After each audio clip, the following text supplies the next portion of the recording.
Judges. Chapter 15. Verse 1. Later on, at the time of wheat harvest, Samson took a young goat and went to visit his wife. He said, "I'm going to my wife's room." But her father would not let him go in. Verse 2. "I was so sure you hated her," he said, "that I gave her to your companion. Isn't her younger sister more attractive? Take her instead." Verse 3. Samson said to them, "This time I have a right to get even with the Philistines. I will really harm them."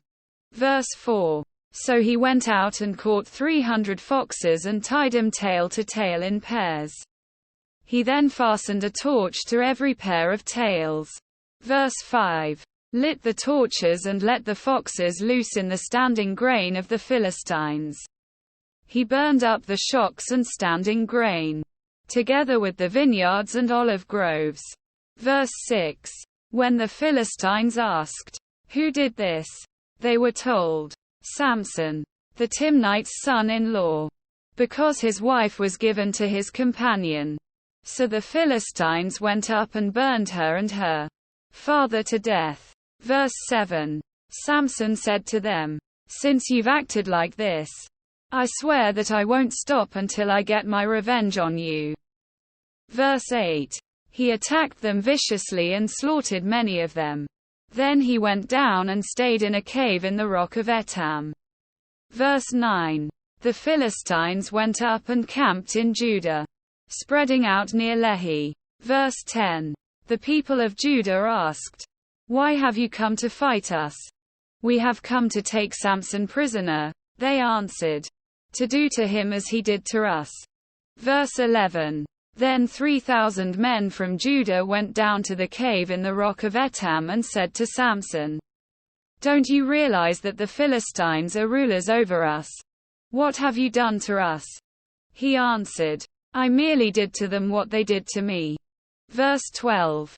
They said to him, "We've come to tie you up and hand you over to the Philistines." Samson said, "Swear to me that you won't kill me yourselves." Verse 13. Agreed, they answered. "We will only tie you up and hand you over to them. We will not kill you." So they bound him with 2 new ropes and led him up from the rock. Verse 14. As he approached Lehi, the Philistines came toward him shouting. The Spirit of the Lord came powerfully upon him. The ropes on his arms became like charred flax, and the bindings dropped from his hands. Verse 15. Finding a fresh jawbone of a donkey, he grabbed it and struck down 1,000 men. Verse 16. Then Samson said, "With a donkey's jawbone I have made donkeys of them. With a donkey's jawbone I have killed 1,000 men."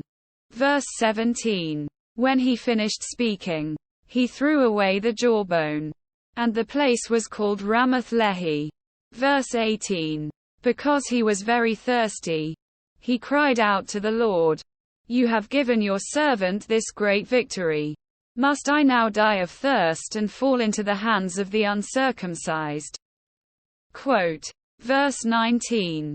Then God opened up the hollow place in Lehi, and water came out of it.